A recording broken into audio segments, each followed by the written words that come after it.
Assalamualaikum warahmatullahi wabarakatuh. Kembali bersama presenter Idol Makes You Speak Better. Kita lanjutkan perbincangan bersama penyiar berita Net TV Rahma Hayuningdia pada bagian kedua.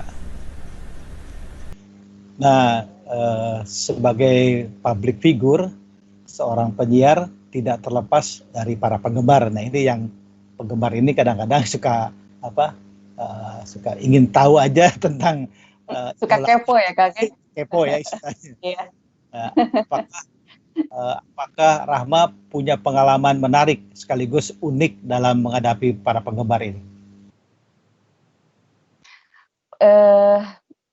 Apa ya? Saya tuh suka memposisikan diri ya, ya nggak tahu sih mereka penggemar atau bukan gitu ya. Cuman karena mereka menyapa saya dan kemudian kadang-kadang ya permintaannya sih emang ada beberapa ada yang unik gitu. Saya sih anggap aja kayak ya temen aja gitu. Jadi saya berinteraksi dengan mereka ya sewajarnya aja. Kadang-kadang ada yang minta diucapin ulang tahun, kadang-kadang ada yang minta dibikinin video apa gitu, selamat atas kelulusan atau yang paling unik apa ya? Yang paling unik itu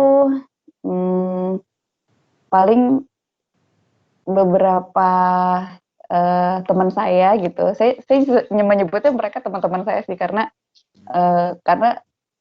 udah apa ya, mereka itu kayak setia gitu, nanyain kabar gitu, bukan kayak yang kalau fans itu kan kesannya kayak kayak ada kesan kayak pokoknya kakak ini ya apa namanya ada ada posesif gitu. Kalau mereka itu alhamdulillah lebih kayak perhatian gitu, kayak perhatian. Jadi saya suka dikirimin kue lah tiba-tiba saya suka dikirimin kerajinan tangan yang isinya itu lucu-lucu gitu kayak figura-figura dibikin sendiri sama mereka. Terus udah gitu saya suka dimasakin.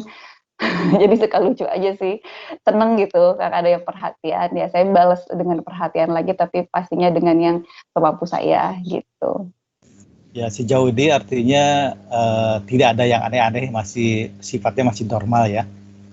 Iya, kalau aneh-aneh sih biasanya dari awal kalau saya udah melihat ada kecenderungan yang wah ini kayaknya nggak asik nih gitu atau misalnya lama-lama kalau diterusin kayaknya bakalan terjadi hal-hal yang tidak atau kurang agak mengganggu lah gitu, biasanya sih saya akan dari awal-awal udah nggak pernah respon yang terlalu intens atau gimana. Jadi biar mereda sendiri itu sih kan.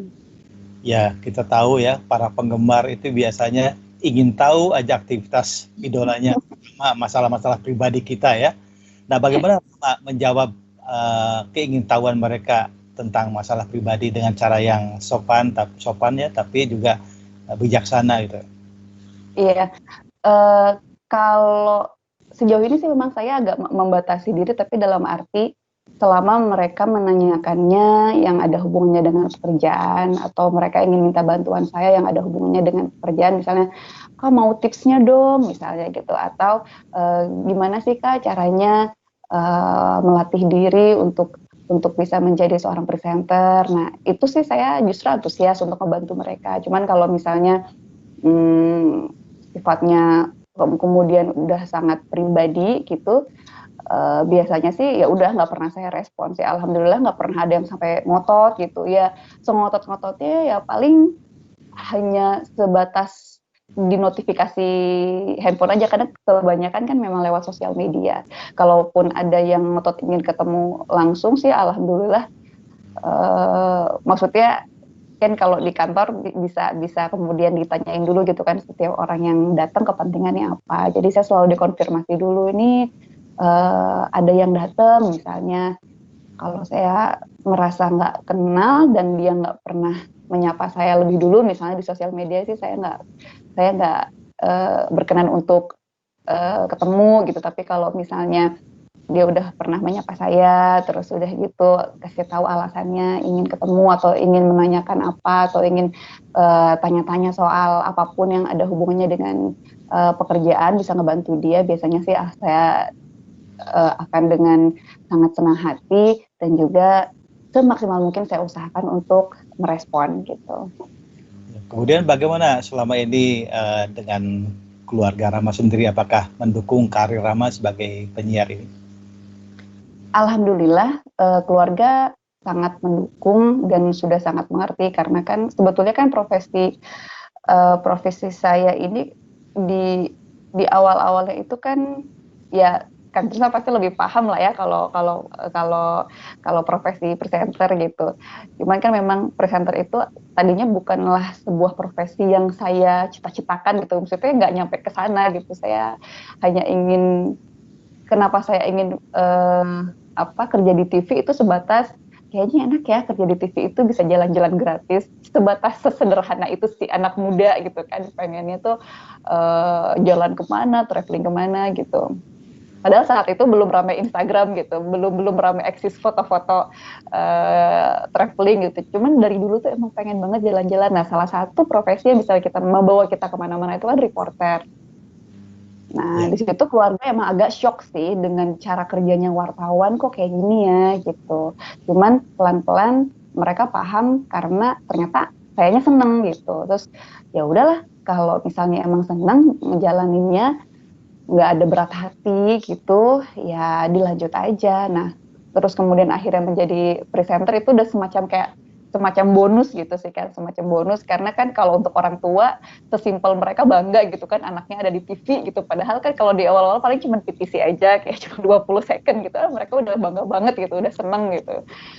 Terus kemudian akhirnya dapat kesempatan, alhamdulillah dipercaya bisa jadi presenter TV, ya mereka jadi makin mendukung gitu, karena di situ mereka juga senengnya liatnya gitu ya, apalagi anaknya, maksudnya akunya juga ngejalaninnya happy gitu, jadi nggak pernah ada masalah sampai sekarang, alhamdulillah.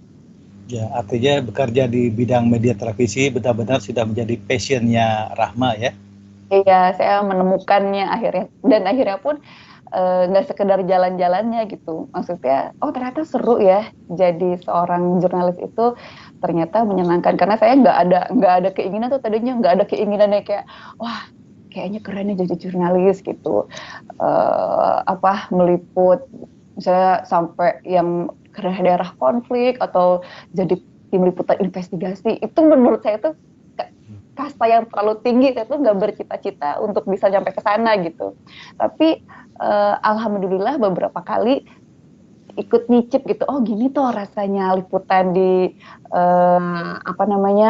di lokasi bencana, oh kayak gini tuh rasanya liputan investigasi. Jadi saya seperti memasuki dunia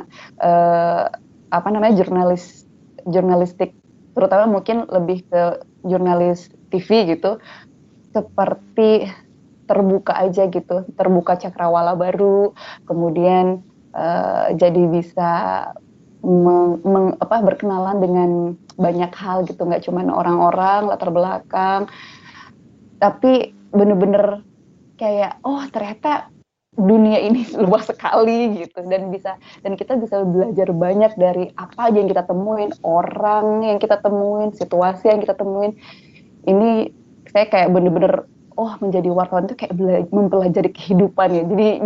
Jadi segitunya sih kan. Ya, memang betul seperti yang saya rasakan ya, tidak terasa saya juga profesi saya sebagai jurnalis televisi sampai saat ini sudah 30 tahun. 30 tahun dan sangat menyenangkan, terutama ya bisa berjalan-jalan ya sampai luar negeri, dan gratis pula dan dikenal orang. Itu saja bonus. Iya itu jadi bonus juga, alhamdulillah. Menyenangkan yang sampai tidak terasa 30 tahun. Nah, mengenai keluarga selama ini, apakah mendukung Rahma untuk tetap berprofesi sebagai penyiar? Alhamdulillah mendukung, karena mereka tahu ini udah jadi kayak bagian dari hidup aku gitu, Kang. Karena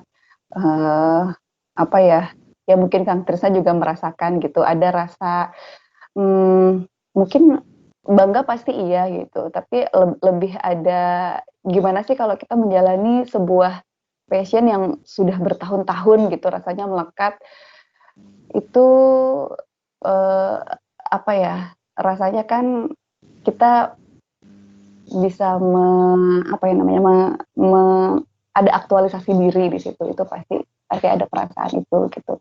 Kemudian kita bisa berkarya sesuai dengan apa yang kita suka, sehingga kita bisa melakukan hal-hal semuanya itu jadi lebih maksimal.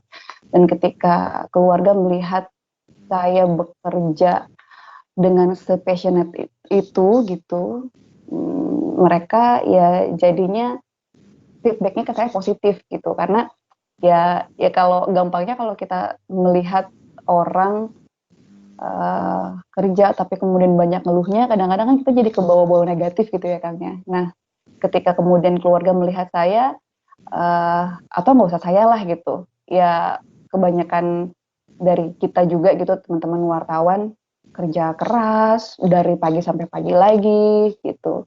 Kadang-kadang mereka kasihan, ini kerjanya apa sih kok kayak gini banget gitu. Tapi saya nggak ingin apa yang namanya memunculkan apa ya, yang negatif-negatifnya, itu bukan negatif ya, apa ya, yang kira-kira membuat mereka jadi lebih khawatir. Enggak, saya ingin mereka tuh tahu kalau saya tuh suka banget sama pekerjaan ini gitu. Dan saya berharap kepositifan yang saya rasakan ini tuh juga dirasakan sama semuanya gitu, dan alhamdulillah itulah yang terjadi Kak. Jadi si positive vibes-nya ini mantul-mantul terus dari saya ke keluarga saya juga ngerasa happy, jadi balik lagi ke saya juga jadi ikut happy. Alhamdulillah jadi seperti itu terus gitu sampai sekarang. Kalau suami kerja di mana boleh tahu? Kalau suami kerja di Trans 7, jadi kita dulu sama-sama sekantor. Ya, jadi kedua-duanya saling saling mendukung karena bidangnya bersentuhan dengan dunia media televisi ya. Iya, ada yang bilang kalau anak TV itu pasti nggak akan lama deh yang punya pacar, pasti begitu kerja di TV langsung putus gitu. Ternyata itu kejadian, sama saya kejadian, sama suami saya yang sekarang jadi suami saya juga kejadian. Gitu loh ya, dan mungkin juga karena kan Trisha pasti paham banget lah pekerjaan kita tuh kita saking kulino apa ya, jalanan saking kulino gitu. Iya. Betul Kak, jadi pekerjaan kita itu kan menuntut kalau misalnya sehari bisa 27 jam, kerja itu bisa sampai segitu gitu.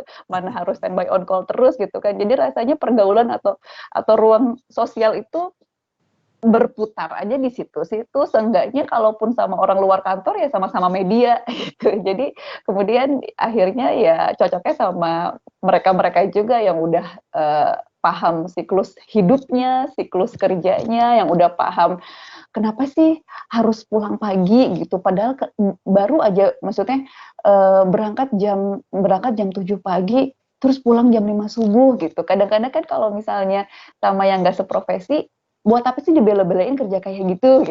Nah, kalau yang seprofesi kan paham gitu. Jadi justru malah semakin support, dan yang namanya pasangan pasti yang nomor satu kan harus saling pengertian. Itu sih kalau aku sih ngerasanya sih seperti itu. Ya, baik, kalau gitu tugas-tugas sebagai jurnalis ya di media televisi. Kita jeda sejenak perbincangan bersama Rahma Hayunidiah ini, dan nantikan perbincangan berikutnya pada bagian ketiga. Presenter Idol Makes You Speak Better.